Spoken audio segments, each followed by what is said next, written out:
Matapos ang anunsyo ng militar ng Amerika na mananatili sa bansa ang mga modernong kagamitang pangdigma nito, abay pinuna ng China ang planong ito ng Amerika at sinabing nagpapakalat umano ng mga anti-ship missile system at surface-to-air missile system sa Pilipinas na magdudulot umano ng banta sa mga sasakyang pangdagat ng China PLA Navy na dumadaan sa Basi Channel. Sinabi rin ng China na ang ganito umanong mga maniobra ng Pilipinas at Amerika ay magdudulot ng kabiguan at hindi makakamit ang mga layunin. Alamin ang buong detalye mamaya. At sa ibang balita, magkasama umanong papuputukin ng US Marine Corps at Philippine Marine Corps ang MADIS o Marine Air Defense Integrated System na idinisenyo upang pabagsakin ng mga drone, cruise missiles at mga aircraft ng kalaban. Samantala dumating muli sa bansa ang pangalawang batch ng supersonic cruise missiles na BrahMos. Kaya't para malaman ang buong detalye ay tumutok at makinig na mabuti.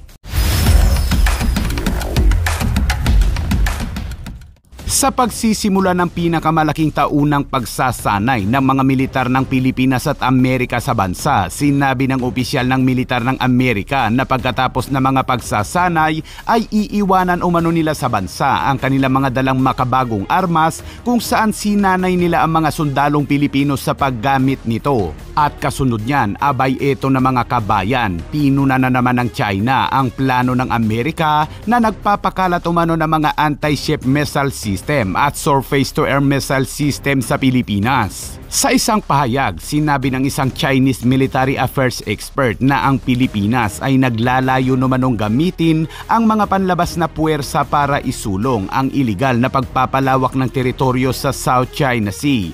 Ang ganito umanong mga maniobra ng Pilipinas ay hindi lamang mabibigo upang makamit ang kanilang mga layunin, ngunit magkakaroon din umano ng mga makabuluhang kahihinatnan.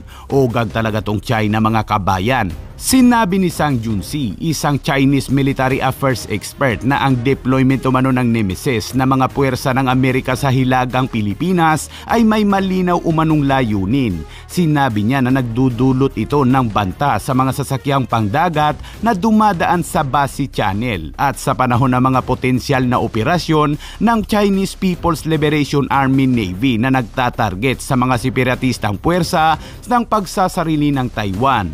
Maaaring banta umano ang Nemesis sa mga assets ng hukbong dagat sa timog kanlurang rehiyon ng isla. Binanggit ni Sang na ito ay nagmamarka ng isa pang deployment ng isang bagong missile system sa Pilipinas kasunod ng naunang deployment ng US Typhoon Mid-Range Capability Missile System.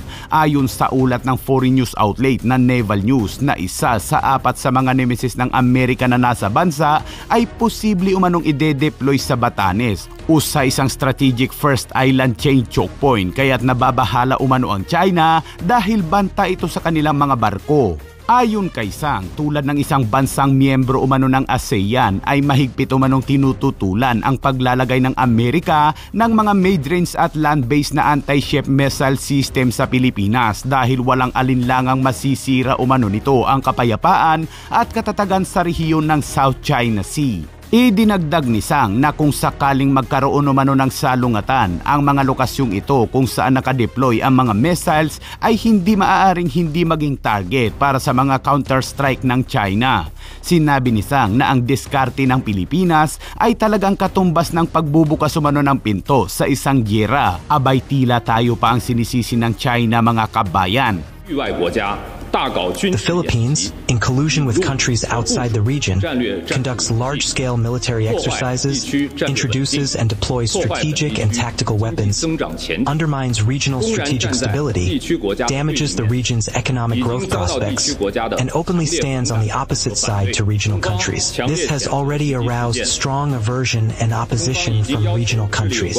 Samantala, hindi man papuputukin ang Nemesis sa pagsasanay. Ayon sa impormasyong inilathala ng US Defense Department, ang US Marines mula sa 3rd Littoral Anti-Air Battalion ay magsasagawa ng live fire training kasama ang mga sundalong Pilipino para sa bagong field na MADIS o Marine Air Defense Integrated System sa balikatan exercise. Ang MADIS o Marine Air Defense Integrated System ay binubuo ng komplementaryong GLTV-mounted vehicles na nilagyan ng Stinger missiles at isang 30mm cannon na idinisenyo bilang proteksyon laban sa mga banta sa himpapawid kabilang ang fixed-wing aircraft, helicopter, cruise missiles at karaniwang unmanned aerial vehicle system o drone.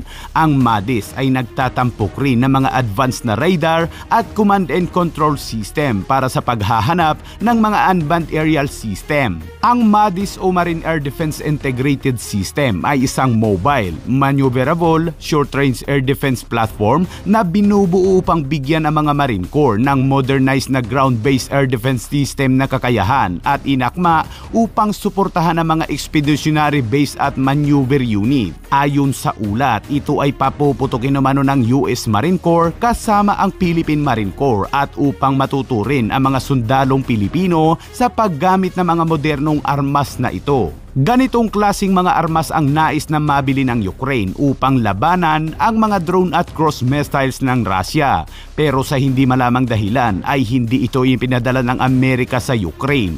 Ngunit habang wala pang gyera sa rehiyon, ngayon ay nasa Pilipinas na ito. At speaking of drone, abay tila nakakuha ng taktika ang China sa gyera sa pagitan ng Ukraine at Russia dahil matinding pagsasanay ngayon ang ginagawa ng mga militar ng China kung paano maiiwasan ang mga drone strike tulad ng ginagawa ng Ukraine.